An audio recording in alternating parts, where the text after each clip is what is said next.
This is Up for Debate, episode number 227, recorded February 17th, 2022.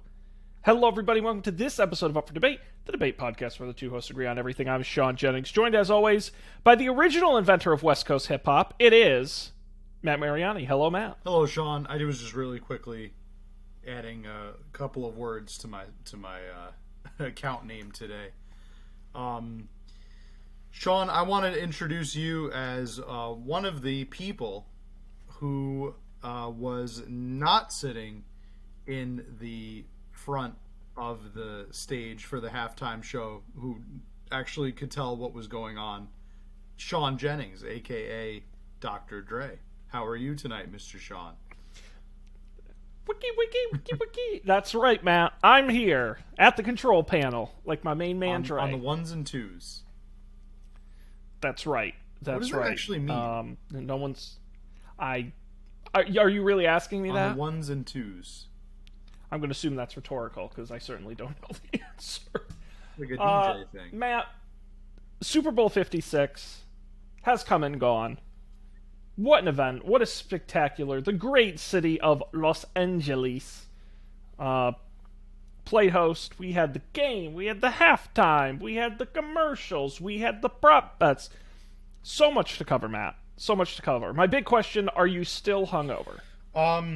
Considering that I just drank root beer during the halftime show, not really. Oh, man. And you must have been sloshed. I'm a fan of root beer. My favorite root beer is Barks. Because Barks has... I know, you've said that. It does. Yeah, I don't... I think we should get a Barks sponsorship, personally. But my whole fridge downstairs is full of Barks. I wouldn't complain. You put a little ice cream in there? I can't do dairy, but I would. You put a little dairy-free ice cream in there? Little vegan ice cream? Sure. Oh, yeah. Sure. All day. All day. Well, that's good. Sounds like it was a real rager at the Mariani household. Absolutely. First Super Bowl in the new place, in the basement. It was a good time. Did you enjoy your Super Bowl watching? I did. I had a very nice time. I was drinking non-alcoholic beer. I've been getting into non-alcoholic beer, like actual beer, but without alcohol in it. That's very confusing. No, it's beer, just without the alcohol in it. Why? Why would you do that? I like how beer tastes. I think beer tastes good. And when I go to a party like that, and I have to drive home and stay focused and attentive, to me, it's like why waste the calories? Like, why not just drink soda? Because I feel self-conscious because everyone else is drinking, but I'm the only one not. Okay, you do you. Yeah, you got to hang out with my family more. You. I think that's fair. I personally have never tasted a non-alcoholic beer. Tastes just like regular beer. I'm sure it does.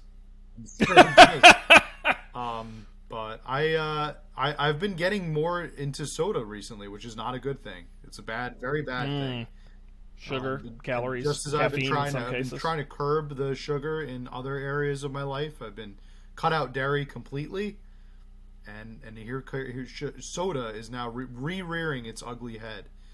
But well, Matt, I'll have to report back on this, but I literally just mailed out. I took a food sensitivity test. Okay.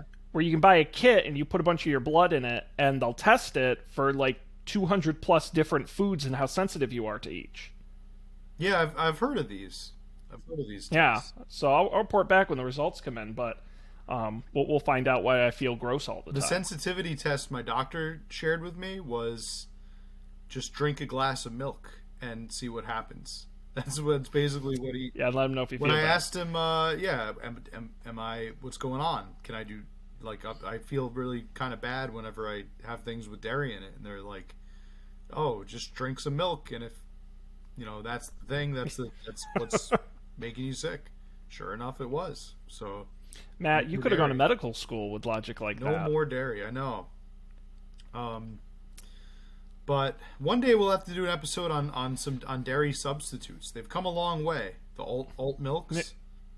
Maybe that'll be the great taste off for Sean Vember next year. Sean Tember, whenever it is, the fall of Sean. I'm here for it. we'll do some milk substitutes. Matt, the Super Bowl. What did you think of the big game? What did I think? I thought it was okay. I thought it was okay. It was not the best, definitely not the worst. It was like moderately exciting. It was very middle of the road in almost every aspect. The game was just okay. The commercials were kind of just okay. The halftime show was pretty good, but it was everything was just very mediocre. But mediocre in a good way. Not like it was nice. It was nice. It was nice. all nice. That's the way I would describe it. Yeah. The game because the game fairly wasn't quickly. It was efficient. There weren't a lot of penalties, so there weren't a lot of stoppage. It was, but not a lot of highlight moments either, particularly. Like it would just be. It felt almost planned, where it would be like boring for like you'd get right to the edge of like, wow, this is a boring game, and then something interesting would happen to drag you back in. So I thought the pacing was good, and there was a couple of key injuries which kind of added intrigue, and yeah, I thought the game overall was fine. I thought both teams did a respectable job. It was by no means a blowout. No, certainly not.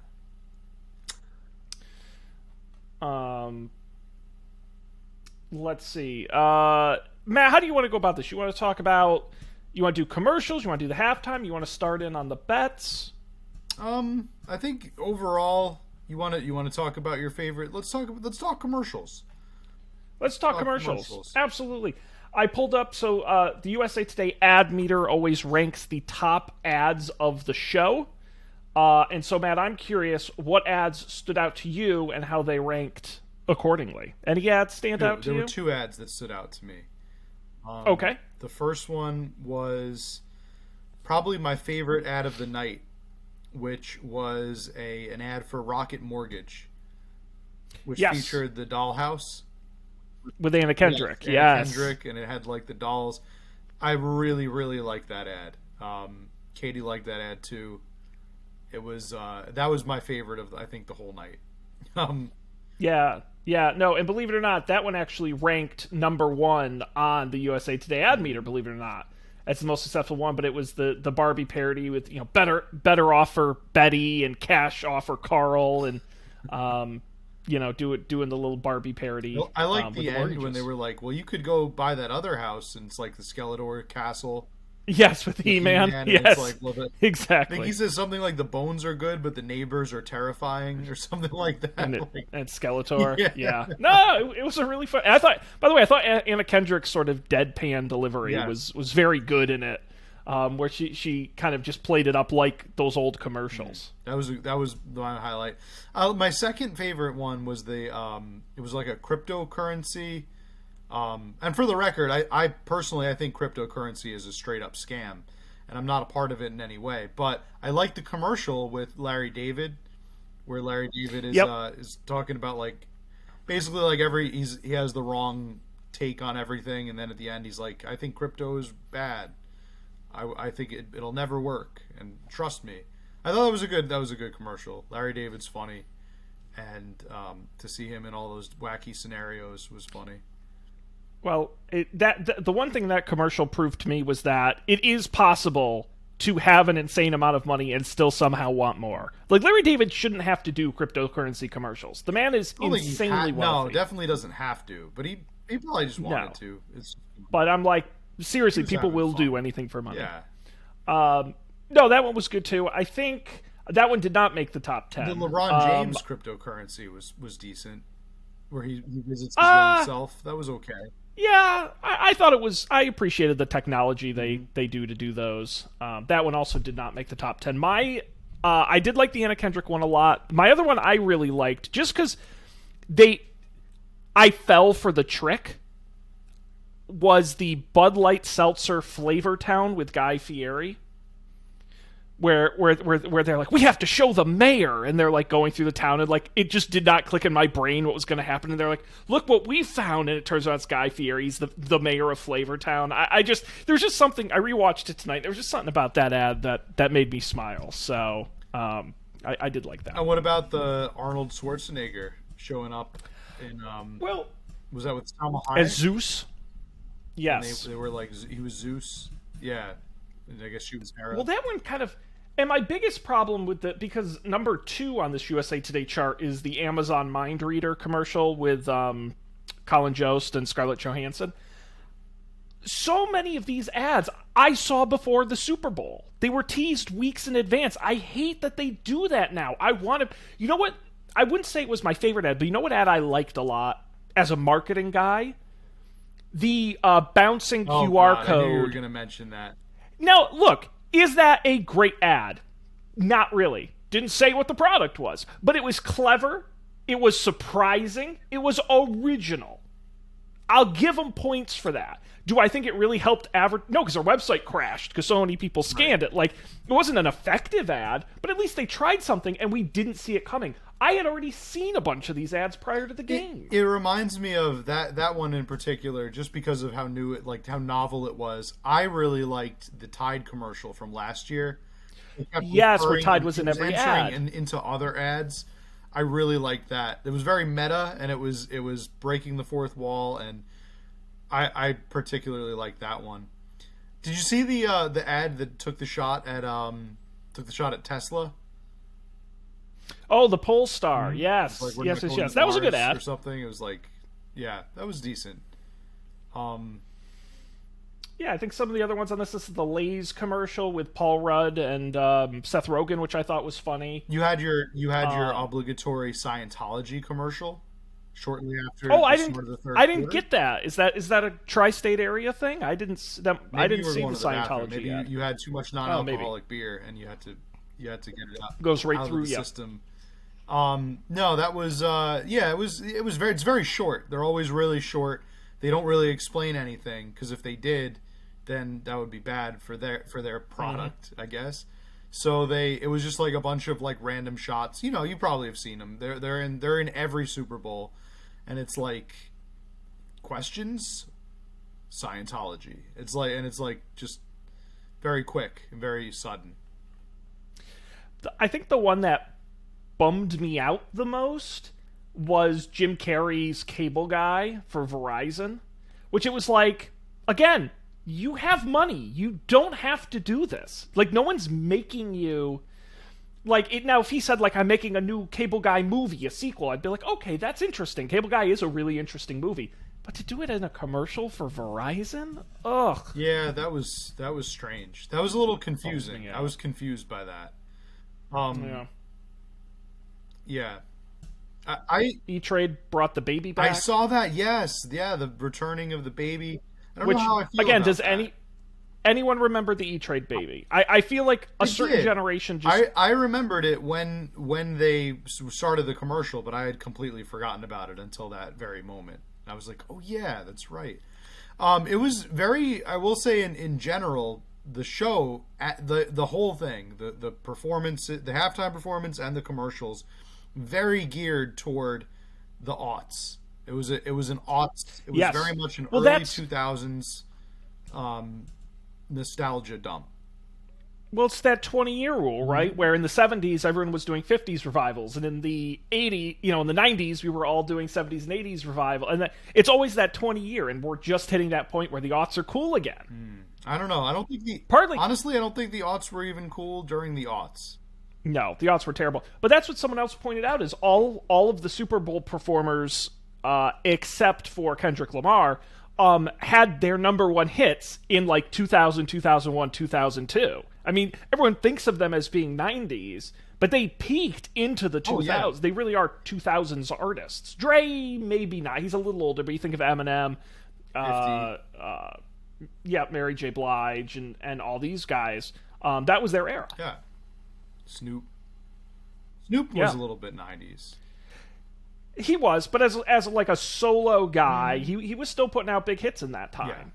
I agree. Especially the particular songs they performed were of, Dre was with NWA and doing stuff like that back in the 80s, in the 90s. Yeah, but it was very so- much an aughts. It was a celebration of the aughts. Yeah, for sure. Yep. The 2000s are back with a vengeance. Yeah, but I thought all the commercials, I didn't really hate any of them in particular. They do have a list here of the lowest rated commercials. but I don't even remember some of these. So no, I think overall the commercials were perfectly fine. Yeah. It was all perfectly fine. This is the perfectly fine Super Bowl in every sense. But in a good It way. was in a good way. Because I can think of other mediocre, forgettable. This was not forgettable. It was just It was entertaining. Yeah. But it definitely not the craziest thing we've seen. Which maybe we need. Maybe like in 2022, that's just what we needed. Is just perfectly entertaining, adequate, and tame. Maybe we need a little bit of tame. It was nice. Yeah. It was nice. Now, Matt, let's talk about the halftime show a little bit. We're obviously connoisseurs of Super Bowl halftimes here. I make us talk about them constantly because I find them entertaining and fascinating just as a concept. If it wasn't for the show, I would have never, ever learned about the Mike the Magician or whatever, the magic show. Elvis Presto. Elvis Presto, of course. And the all kids Super Bowl halftime salute / war announcement. Still blew my mind that was never aired. Yep. Yeah, isn't that great? Yeah, quite interesting. This year, it was a salute to, it did remind me of, because back in like the 90s and the 80s, they used to do like a group of artists, like salute to Motown's 40th, where they'd have a bunch of artists, or I think the year after that was celebration of soul, salsa, and swing. It's like just a collaboration of artists. And that's kind of what we got this year with a salute to West Coast hip hop, Dr. Dre, Snoop Dogg, Eminem, Mary J. Blige, Kendrick Lamar, and an appearance by 50 Cent. What do you think of the show? I liked it. What I thought was 50 was a surprise. Yep. He was also hanging upside down, which was also a surprise. I thought that the set was pretty cool. It was like somebody's house, like kind of like a house party, I think is what it was supposed to be going for. I think what we were all wondering going into the show, knowing who the artist would be, we were wondering, how are they going to do this show when most of their songs contain a large amount of swear words? And yeah, I think they answered that question by basically like it was more like samples.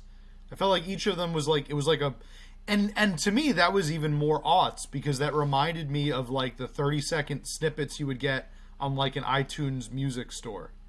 Like that's what it brought me back to, when you had to sample the I guess you still have those, but like you sampled like the 30-second before you figured out from Napster or whatever if you wanted to pay the 99 cents, or if you wanted to just download it for free off LimeWire. right. So that was cool. It was kind of like that. It was like everyone was like a 30 second to a minute long snippet of just the cleanish versions of their key songs. I would have liked, my one complaint, I would have liked more Eminem. I don't think there was enough Eminem. I think he kind of came and went a little too fast. And if I have to add another one, I wish they had interacted a little bit more. It very much seemed like very separate acts, and I would have liked if they could have like weaved into. I think Dre and Snoop, they definitely, I think they did like a song together, but. Yeah, Dre and Snoop did like 3 songs together. Like Mary J. Blige got 2. Kendrick Lamar got like 1.5. Yeah, it was kind of a bummer that Eminem only got 1. I would have also liked I would have liked them to have taken their time a little bit more. For some reason, it seemed to be like it came and went very quickly. I don't know if it didn't seem to last long. I could be totally wrong here, but I feel like the Weeknd's halftime show was much longer last year. Well, it's kind of funny because I was talking to somebody at work and they said, "Man, the halftime show felt really long." They told me, they said that must have been 20 minutes.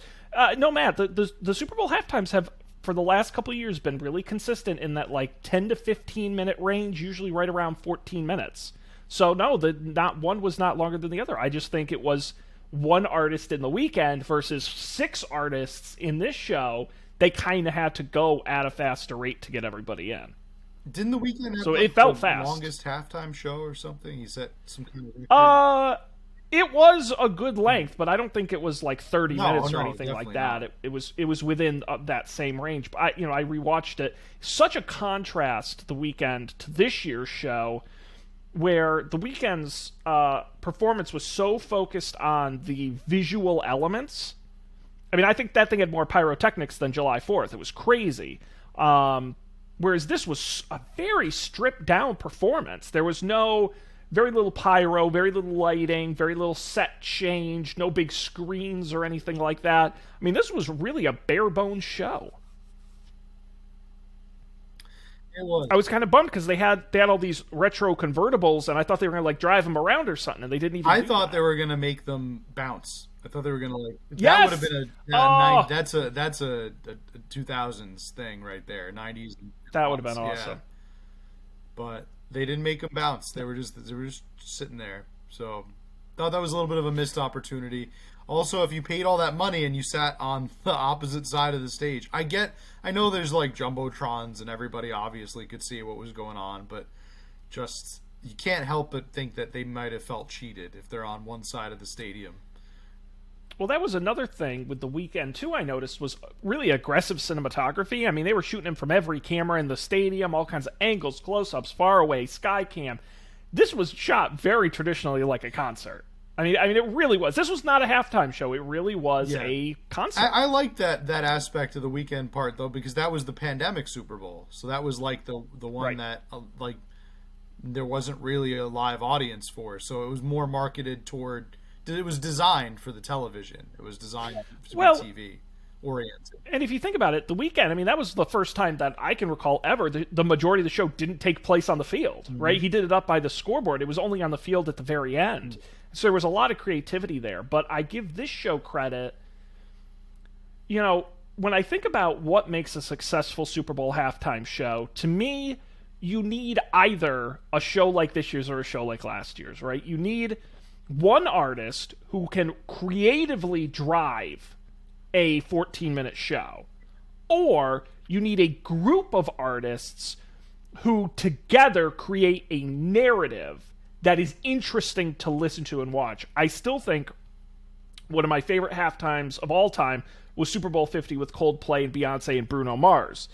And two things interesting about that show. One, like this show, it happened during the day on the West Coast, which I think made a big difference. It was light in that stadium.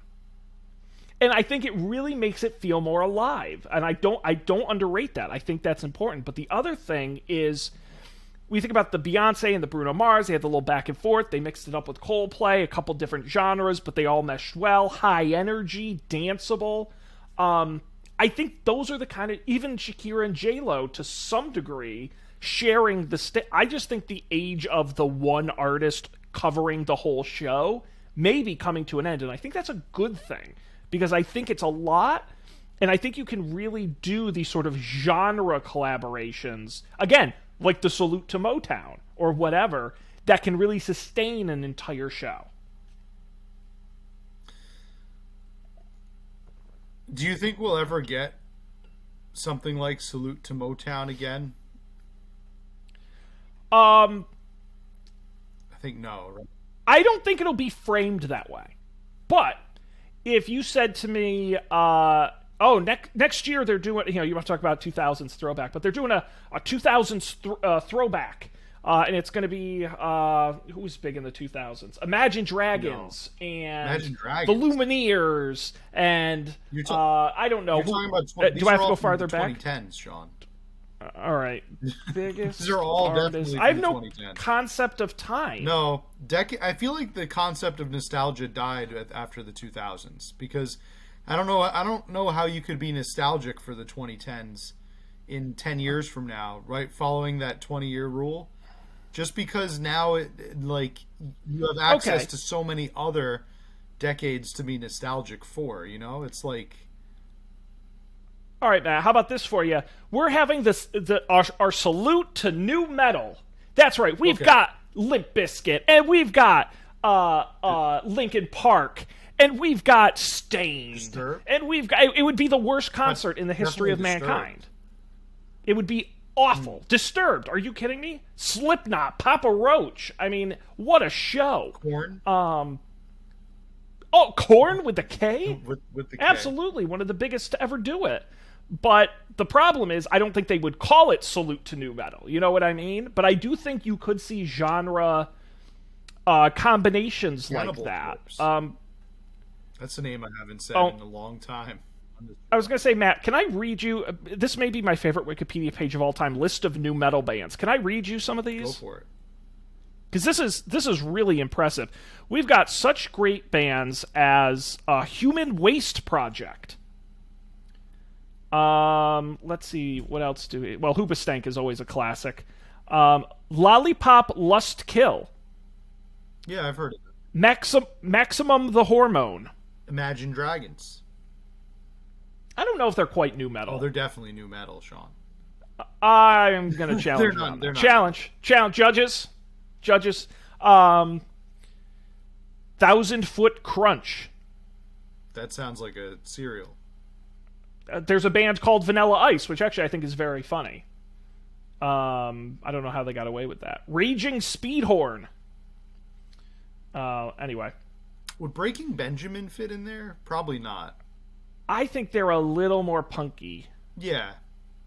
They're a little more sort of new punk. Okay. How about The Offspring?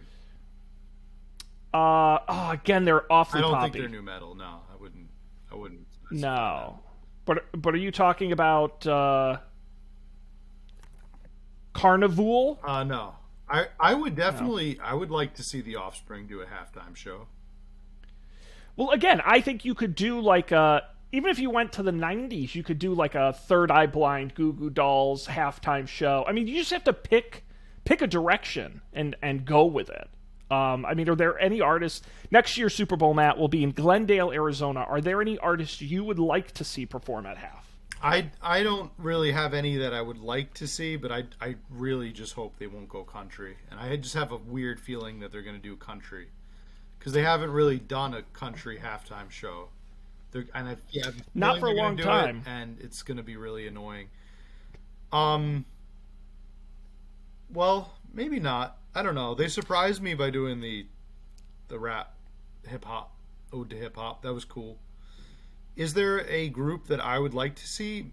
I don't know. Maybe Imagine Dragons. I think they probably would do a pretty good halftime show. It all depends on who's got an album coming out and needs to promote it. Yeah, that's part of it. I mean, I'm looking here at the top artists of 2021. Kanye West is always an option. He's not doing well right now. He's just coming out with a new album in a couple of days. What about an Adele, Taylor Swift? I think there were rumors that Taylor Swift was going to do a halftime show a couple years ago, right? I could see that. Dua Lipa, Lil Nas X. Dua Lipa and Nas X. I like Dua Lipa. In I think Arizona? she'd do a good halftime show. Yeah, sure. Okay, maybe I could see that. What about Fleetwood Mac? No, they're dead, aren't they? There's no way. No, they're all still alive. Yes. Yeah, they're doing fine. No, Matt, I did before the show, because I knew this was going to come up, I did look up, do you know Glendale, Arizona's most famous music artist? Because these are the thing, it was in at Los Angeles, so they wanted L.A. artists to perform. If we're going to be in Glendale, we've got to get Glendale's biggest music act. I'm afraid of that. Yes. And who do you think that is? No. Less famous. Now, she has been Grammy nominated. I don't know. Shania Twain? I don't know. She's won 2 Teen Choice Awards. I know nothing about country music, Sean. Not at all. She's not a country singer. From Glendale, Arizona. Oh, it would be Hillary Duff. I was about to say, I'll give you $100 cash if you can guess who this person is. Palmer. No. Nope. Hi, Carly. Her biggest hits. She's a reality show winner. Carly Rae Jepsen. No, although although did she win Canadian American Idol or was she just on it? I don't know. Okay. It's Jordan Sparks, winner of the 6th season of American Idol, from Glendale, Arizona. Okay. That would have been... She had 2 top 10 singles. Okay. That would have been 2005 or something, 2006. She won in 2007. How about Clay Aiken? Where was he doing? He's running for Congress. Good for him. Yeah, in some Tennessee or something like that, one of those states. Ruben is no longer with us, right? He passed on. I don't believe so, no. Yes, it is. Well, we'll have to wait and see. It will be interesting. Nope. Ruben Suttard is still alive, Sean. Oh. He is 43 years old. Good for him. He is not dead. I just wanted to clarify that. Good for him. No, thank you. For his estate. His estate comes after us. Relief. Did you know he was born in Frankfurt, West Germany? That is interesting. His father was stationed there with the U.S. Army. He was born in Germany and grew up in Birmingham, Alabama. Now that I think about it, you know what would be a really good halftime show that actually I would kind of be excited about? All American Idol winners. Kelly Clarkson, Carrie Underwood, Jordan Sparks. Sure, bring in Ruben. I mean, you could even do runners-up: Catherine McPhee, Clay Aiken, Adam Lambert. I mean, none of the new people have had any success. That plays the harmonica. Taylor Hicks. He was my favorite. Yeah. Yeah, actually, I think no joke. You could even get Daughtry, who came in like 6th, but he had a career afterward. He had a big career. He had a band. Yeah, the whole group. I think actually would be David Cook. I think that would actually be fun. That was it was a lot of the people there. I feel like I don't know why, but a lot of them came from like middle, like North Carolina, and like right. Didn't Clay Aiken come from North Carolina? And yeah, a lot of them did. Taylor Hicks, I think, was Vegas, right? He was like a Vegas lounge singer or something. He probably also came from North Carolina. Most of them, I feel like most of them. Kelly Pickler, who was a singer who came from Albemarle, North Carolina. Mm-hmm. I'm on a roll here. Chris Daughtry. Wow, the names of the last couple winners have really gotten out of control. Chris Daughtry, Roanoke Rapids, North Carolina. Maddie Pop. How about Carrie Underwood? No, Oklahoma. Philip Phillips. Yeah. But still, a lot of them came from, I feel like, North Carolina. Big spot for American Idols. Well, if the fine folks at Pepsi would like any suggestions for the halftime show, please give us a call. We are standing by to help. Yep. I'll leave you with one last halftime show fun fact, which I did not know. Ever since 2010, the halftime show has been directed by the same man. His name, Hamish Hamilton. Nice. Would it surprise you to learn he's British? Hamish Hamilton. Oh yeah, I know this guy. He looks. He's done it. He kind of looks like a MythBuster. Yeah, no, he's an extremely well-regarded television director. He's done Olympics. He's done Academy Awards. Dude gets around. All right, Matt. Well, I think we've got to get to the part of the show. We can't hold off any longer where we have to talk about our Super Bowl prop bets. Now, if folks did not listen to last week's episode, I recommend you do so. We went through and came up with what was this year, I believe, 12 bets. 12 things that you and I went through. We made our picks on each of them. And during the show, I hope everyone was following along at Up for Debate TV as I was live tweeting them. We were able to score all of our different bets and see how we did, Matt. So without further delay, you want to just start at the top and work our way down? Go for it. Matt, you had a very strong start. The first thing, was the coin toss. Actually, the anthem was first, but in the sheet, it's the coin toss is first. You took heads. I always give you first choice. You've picked heads most years. You've won this particular bet a number of years, but you've won with both tails and heads. Matt, it was heads this year, so you won the very first point on the board. I feel like it was all kind of downhill from there. Billie Jean King flipped the coin. Yeah. And it's 2 years back-to-back heads and back-to-back victories. We also had the anthems from country singer Mickey Guyton. The over-under was at a minute 40. I took the under at a minute 35. You took the over at 143.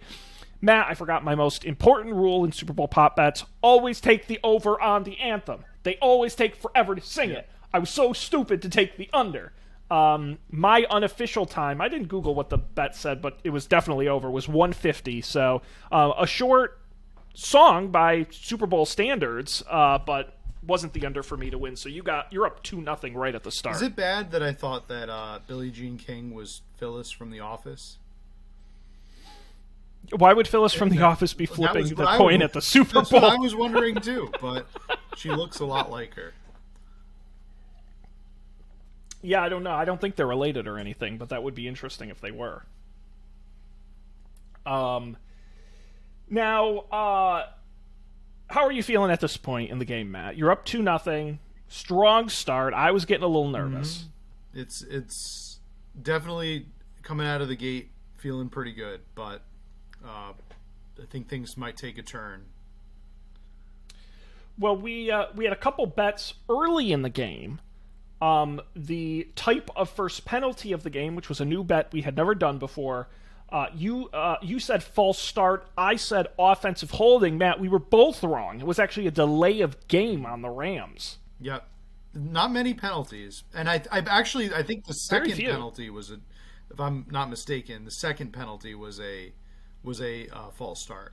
So it was like, yeah, there were, I think, 2 in the whole, really like the whole first 3 quarters. half, There were barely any.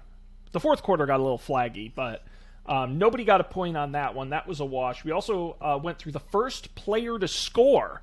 I said Odell Beckham Jr. You said T. Higgins. And I get my first point on the board, baby. I cheered. It was OBJ starting us off. A nice pass from Matthew Stafford. T. Higgins did score the next point, though, which was weird. And it was on that controversial non-call of that face mask. What'd you think of that? Oh, he definitely grabbed his face mask. But that's more of an issue with the NFL rules than it is, like, I don't know. I could spend a whole hour talking about this, but flags should be reviewable and challengeable. You should be able to do it. There's a reason why we have giant jumbotrons. It's so the coach can look up and see, wow, that was really friggin' stupid flag. Mm-hmm. Absolutely. It should be challengeable.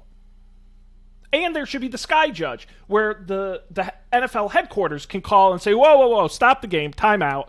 That was clearly a penalty, guys. It's all right, you got it wrong, but we have to enforce it before the next play starts. Yeah, it's kind of ridiculous. Whatever. I'm not beat up that they missed it. They're human. Yeah. Like, the refs are going to make mistakes. I don't get mad when they make mistakes, but there's no avenue for them to correct it. You can't throw a flag 5 minutes after it happened. Exactly. That's kind of. You need a rule mechanism to do it. It's kind of weird that that's not part of the game yet. They haven't caught on to the fact that these refs are fallible. Remember the replacement refs? Yeah, that was a lot of fun. Yeah. But that's what's great about the challenge, is it's on the coach to challenge it. So the NFL has no responsibility. They missed it. The coach should have challenged it. So let him challenge penalties. I agree. I'm with you. Seems like an easy fix. So no, that was a bummer. But it did result in a great touchdown. So at this point, Matt, the score is 2-1, and we are going to careen towards the halftime, where we had a bet who would sing first at the halftime. You said it was going to be the new guy, Kendrick Lamar. I said it was going to be the old guy, Dr. Dre. The first singer was actually Snoop Doggy Dogg himself, Snoop Dogg. So, no points awarded. I think in retrospect, that makes sense. It does. That was a tough call to make, and I think my logic was flawed. That's really. And by the way, Dr. Dre was shown first. He just didn't sing first. Important distinction. And then we had the halftime set list. It's one of our annual traditions that you and I each pick three. We actually did 4 songs this year because of how many artists there were, where we each pick 4 songs and we get a point for each one that appears in the actual halftime show. Matt, I've never beaten you in this. In the history of us doing these bets, we've tied before and you've won, but I have never beaten you. And wouldn't you know it, I did a great job at it this year. I picked 3 songs: California Love, Family Affair, and The Next Episode, and which were actually the 3 of the first 4 songs. And you picked Lose Yourself, but unfortunately your other picks did not make it into the show. Yeah, I in retrospect, as soon as Snoop started with California Love, I was like, of course they're going to do that song. They're in California. Why wouldn't they? Still kind of surprised that there was no Drop It Like It's Hot, because that's like that was one of Snoop's like signature hits. So I was shocked at that. What was my other one? It was DNA? My Name Is. Oh, another Eminem. See that I got screwed by Eminem's set being so short. That's what it was. Yeah, I think what really, to be honest, what I think screwed you was not picking a Mary J. Blige song. And see, I don't know any of her songs, so yeah, I didn't either. I googled it, but I think she was definitely going to get in there and perform. So I was happy to take the 3-1 win, which puts me up at this point in the game 4-3, I believe. So I take the lead at this point. And yeah, I'm as surprised as anyone that I got 3 out of 4 correct. Now, Matt, we had a cross sport bet this year, which would be higher: the total NHL goals scored on that Sunday, Super Bowl Sunday, or the total points scored in the first half. The NHL scored 23 goals in the 4 games happening that morning, and the NFL scored 23 points. It was a push. Wow. We both thought the NHL would be higher, but it was a push. Yep. Which I got really nervous because I saw it was only 23 points in the morning, and I was like, they could definitely score more than that in the first half. I was hoping it'd be a little higher. What was the highest scoring game? That's a good question. None of them were particularly egregious blowouts. I just played it based on the matchups. I saw there were a lot of like one kind of seemingly one-sided matchups. I thought they were going to score a lot. Well, we looked at like what are the average numbers of goals scored per game. It's 6. 6 times 4 is 24. So it was in line with averages. Let's see. It was 4-1, the Senators won, 5-3, the Sabres won, 4-2, the Penguins won, and 4-0, the Avalanche won. So they were all, it wasn't 1-1, 1-2 games. I mean, we saw 4, 4, 4, 5, but all lopsided. For sure. So no points there. Next up, Matt, total number of punts in the game. Now, the over-under on this was 6.5. And I took the under at 5. You took the over at 6. The result, 12. 12 punts. A ton of punts. There were a lot of defensive shutdowns. But this was another thing where I'm like, there's always lots of punts in the Super Bowl. Like, I should have known better than to take the under. In retrospect, that was very stupid. I don't know what I was thinking. Yeah, you definitely gotta consider. And also, both teams have pretty decent punters. Yes, they do. They have very good punters. And so, but the thing is, it was a lot in the first half. At halftime, I think it was already over 6. Yeah. So I had no shot whatsoever. Yeah. It was punt happy. A lot of punts. Now, at this point, we're approaching the end of the game, Matt, and you and I are tied up 4-4 before the final score is over. Just a few bets left. How are you feeling at this point? You mean like this point right now, or like this point in the game? At this point in the game. We're in the third to fourth quarter. I was feeling like the Bengals were going to pull it off. I genuinely thought it was going to happen for them. I was also feeling very jittery because I was on like my third root beer of the night. Yep. No, I too much sugar. Yeah.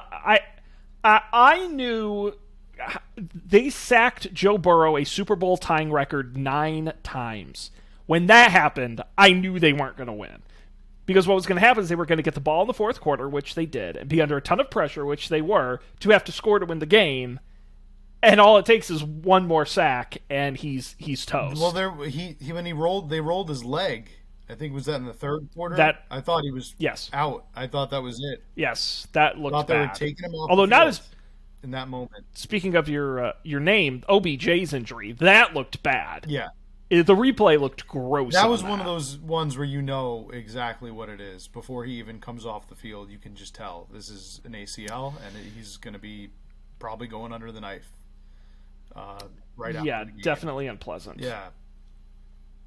Now, Matt, the first of our end-of-game bets, the color of the Gatorade dumped on the winning coach. I am the only one of us to have ever won this back in 2019, and my streak stays alive. I picked blue, and you picked orange, and blue was dumped on Sean McVay at the end of the game to celebrate his victory, so that is a point for me. Do they release what the Gatorade color would have been if it was the Bengals? Because I don't think anyone checks on that. What you think? You think they like pour it down the drain, like pour one out for my homies, kind of thing? I don't. No, I don't. I don't think there's any. Do you want me? I'll Google it.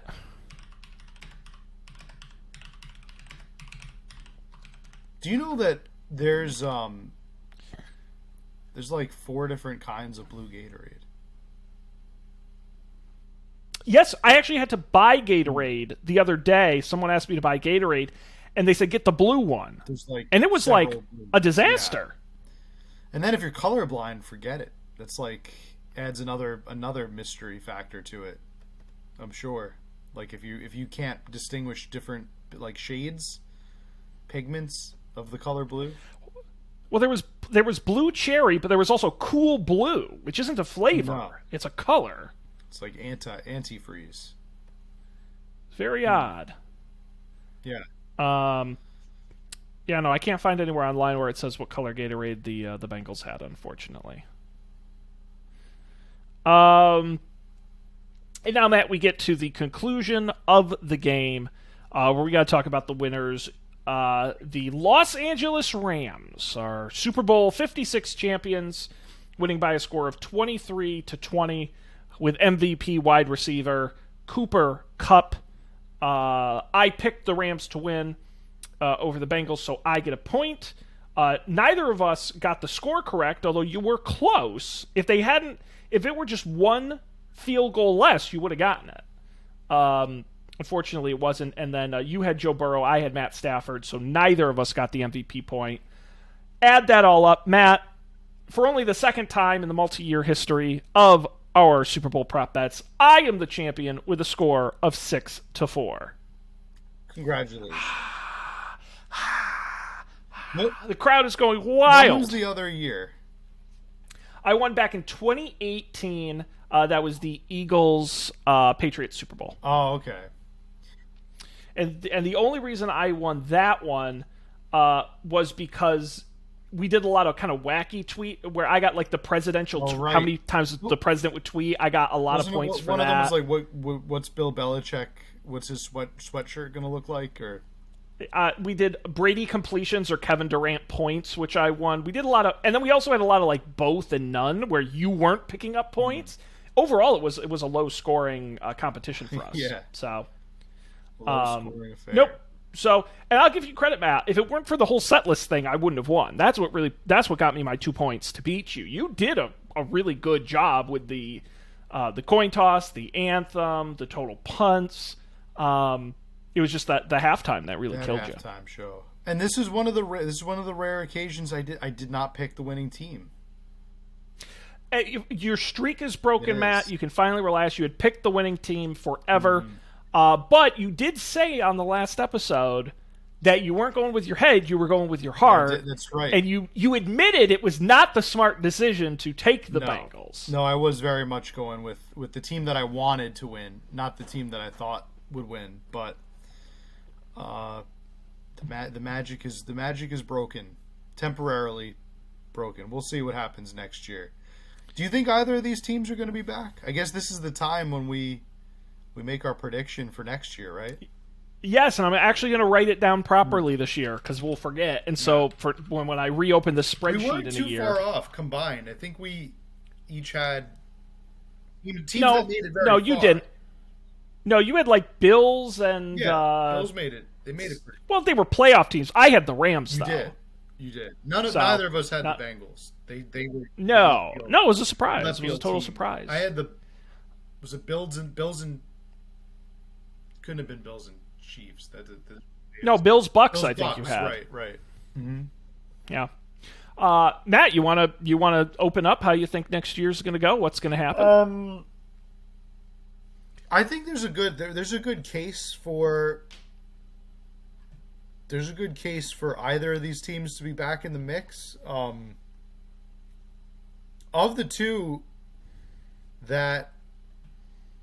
which one is more likely to be back in it? I would say the Bengals, only because the Rams are losing a few pieces. I know they had a retirement like right after the game.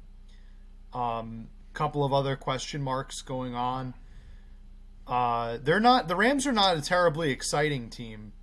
I think they play good football, and think they had things break the right way for them this year, and with the Super Bowl game. They also had a little bit of controversial penalties, we'll say, that benefited them in the final game, but the Bengals had some non-calls too. But I think that the Bengals, despite the fact that they're in a tougher division to win, to secure with the right, they gotta face the Ravens, who I think are going to be back. They've got the AFC is wild. Right, the AFC is going to be so good next year. They're not in their division. Well, listen, Bills, the Dolphins. Yeah. Don't sleep on the Dolphins. They got better at the end of this year. The Patriots aren't going to be sleepers. Mm-hmm. They're going to be good. The Ravens, the Bengals. The Steelers are kind of a question mark, but the Colts are probably, they got Jonathan Taylor. They're not going to be bad depending on what they do at quarterback. The Jaguars are going to be up and coming. The Titans were good. The Chiefs were good. The Chargers should be better this year. The Raiders have a new coach. They should be better. I mean, this is insane. Yeah. The AFC is going to be it's a Western showdown. Like just an old-fashioned shootout. And that's exciting. But I think that who will rise to the top? Man, who really knows for sure? But I think just from like, I guess, going off of this season, and just because I just really want them, and I'm just going to keep picking them until it finally happens. My AFC pick will be the Buffalo Bills. I think the Bills are going into the Super Bowl. I just want to see it happen so bad. I want that Bills Bengals AFC championship. That would make me so happy to see those teams in it with just diehard fan bases that have been to the wood chipper, and I would love to see a Bills Bengals Super Bowl. Bills Bengals championship, and then I want to see the Bills in the Super Bowl, and I want to see them playing the. I hate to say it, Sean. I think there's a good case for the Cowboys. I think the Dallas Cowboys might be the NFC team. I think that they were very much overlooked this year. They had a lot of issues that kept them. But you know what? No. I don't want that. I don't want to put that in the universe. I don't want to put it in the universe, Sean. Because if I say it and then I lock it, it's going to happen, and I don't want it to happen. I don't want the Cowboys anywhere near the Super Bowl. So why don't I go with a more benign team? Like, for some reason, they're always in the mix, and they're always in the talks, and the 49ers, but they're losing Jimmy G. You can say the Rams again. I mean, if you think they're going to be I good. don't I mean, think you got so. the I think they'll be Packers. good. I think they'll be in the playoffs. I don't think they're going all the way. Man, you know what? Time is running short. Let's just go crazy here. Let's just go crazy for a minute. Well, how Bills, crazy? Cardinals. Lock me in. I don't care. It doesn't matter what I say. Bills, Cardinals. If I tell you no, Matt, change it. Don't change it. Just lock it in. Because right, you know Matt, what? here's This the would thing. be the third year in a row where a home with one of the teams has home field advantage, and I think That's awesome. fair. I think that's awesome. Do it right now. Bills, Okay, Cardinals. here's Super the thing. Bowl. I thought you were insane when you picked the Cowboys. Now I think you're really insane. So it's locked in. I've locked I don't it. care. Just put it in there. I would say I don't. This year in the NFL was awesome because it was all over the damn map, and anyone could win at any time. And I'm hoping next year is like that too. I think on the AFC side, there are just so many good teams, and there are almost very few teams on here I would be surprised if they made the playoffs. I think any one of these teams could. But I purposefully, Matt, I'm going to make insane picks for this because we don't really get penalized for doing My that. picks were equally insane, so go for it. No, I think the Bills is a solid choice. I don't think there's the Cardinals, maybe. Here's what's going to happen, okay? Indianapolis Colts are going to cut Carson Wentz, and they're going to trade for Jimmy Garoppolo, and they're going to the Super Bowl. Okay. That's not too crazy. No, it's very crazy. I don't think it's it's very too crazy. crazy. I think it's crazy. So that's what I think is going to happen. And then, but I will say, looking at this entire picture of the AFC, don't sleep on the Dolphins, one. And two, one of these years the Ravens have to, not have a zillion injuries and get their shit together. They should be a better team. They should be winning things. And I just don't have enough confidence to bet. But man, they could be set up for success. I think on the NFC side, I think, obviously the Bengals sort of came out of nowhere as sort of a surprise, team to make it as far as they did. If I look at a surprise team for next year, I think the Seattle Seahawks are going to have a big bounce back year. They've made some smart changes. I think the Cardinals are going to friggin' implode, and they're going to be the drama team of the year. I think it's going to be a hot mess of a team next year, and I'm so there for it. I'm so there for it. The animosity. No, I don't hate the Cardinals. I love the drama. Okay. Every year, it's like the Raiders were this year, where they were just a team of just dramatic drama all season long. Every year there's one of those teams, and I think next year it's going to be the Cardinals. Okay, is my guess. But who do I think out of the NFC is going to the Super Bowl? Boy. If Aaron Rodgers stays with the Green Bay Packers, I think they got a really good shot. But I said I was going to go crazy. And so, I think to represent the NFC in the Super Bowl, the Minnesota Vikings. What? Here's the thing. Here's the thing about the Vikings, okay? Okay. They've got some pieces. They've got a new coach and new coordinators this year.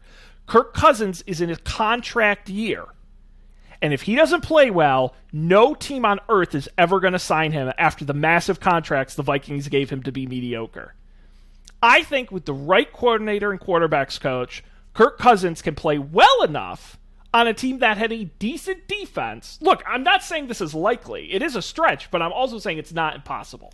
All right. You didn't pick the Giants, so I think that it's well within the realm of reality. But I will say my backup crazy pick was the Eagles. That's not that crazy, I think. It's not. No, definitely I the didn't want Vikings to is seem like crazier. a homer, so I didn't want to pick them, but no, they're not. They improved a lot pick. last year. Yeah. I think, and they've got a lot of picks in the upcoming draft, so they're going to get some really top. Yeah, a lot of top talent. They are definitely a team to watch. They made the playoffs this year. Wild card. They on a first year coach, really a first year quarterback when you think about it, and Jalen Hurts. Yep. I I don't see it's crazier things. The thing is that crazier things have happened in the NFL than for the Eagles to make the Super Bowl next year. Oh, absolutely. Because all it takes is you have to punch your ticket. Once you punch your ticket, once you're in the dance, anything can happen. It's one game at a time. You just got to play 3 or 4 games and you're in it. So you're right in the mix. Matt, I'll ask you one other prediction question because I'm curious your thoughts. This year, the team with the worst record in the NFL was the Jacksonville Jaguars again, who lost just so many games. I don't think they're going to London. Not yet, at least. No, my question was going to be, this coming year, who's going to be the worst team record-wise in the league at the end of the 2022 season? Oh, that's easy. The Giants. The Giants are trash. Really? Yeah, the Giants are. You think? Fire. I don't think they're the worst. I don't know. The schedules haven't come out yet, so I don't know what. That's true. I don't know what the schedule looks like for them, but they're awful. They're awful, and they don't really have a blueprint of what is coming next, right? They fired their head coach, they fired their offensive coordinator. They're in a tailspin, right? I think the GM too. It's all just up in smoke. So they are very much in a rebuild. They're going to get smacked around. I think that the New York Giants will have the worst record in football next year. It's not crazy. It's not crazy. An interesting thing, not to get too much into it, but this year is a horrible year for quarterbacks in the draft. There aren't any. And 2023 is supposed to be an insane quarterback year. And so I look at teams who are bad, but aren't bad enough where they can wait. They're willing to tank this year to get a pick next year, not needing a quarterback necessarily this year or getting a free agent quarterback. I think the team with the worst record in the league next year, after they tank to get the number 1 pick and a great quarterback, is the Carolina Panthers.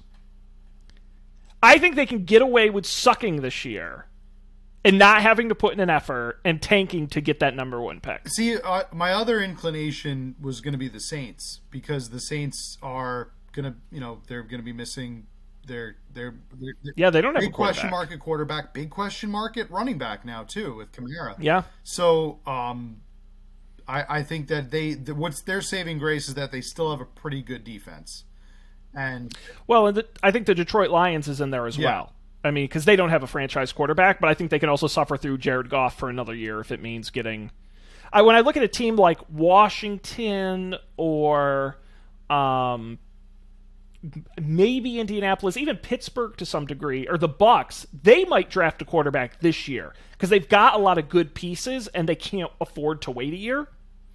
But I look at some of these other real stanky teams, and they're like, we ain't going anywhere this year. We might as well just tank like the Jacksonville did 2 years ago and get our franchise quarterback. Yeah. I think that's a really imaginative scenario you have there with the Vikings.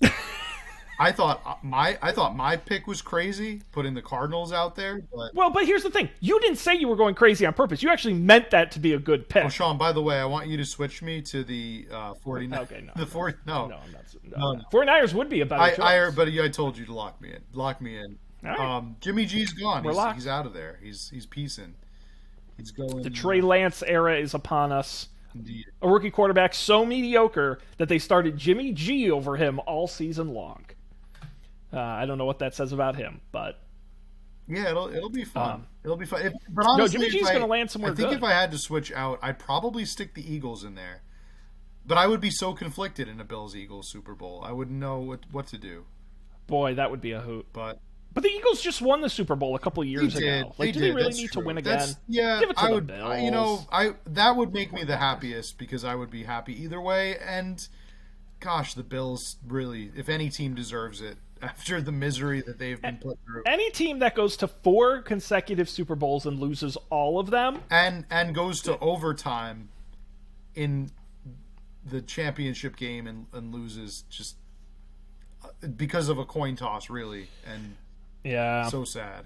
But it's a bummer. Well, Matt, that concludes our Super Bowl prop bets for this year. What a hoot. Can't wait to do it again next year.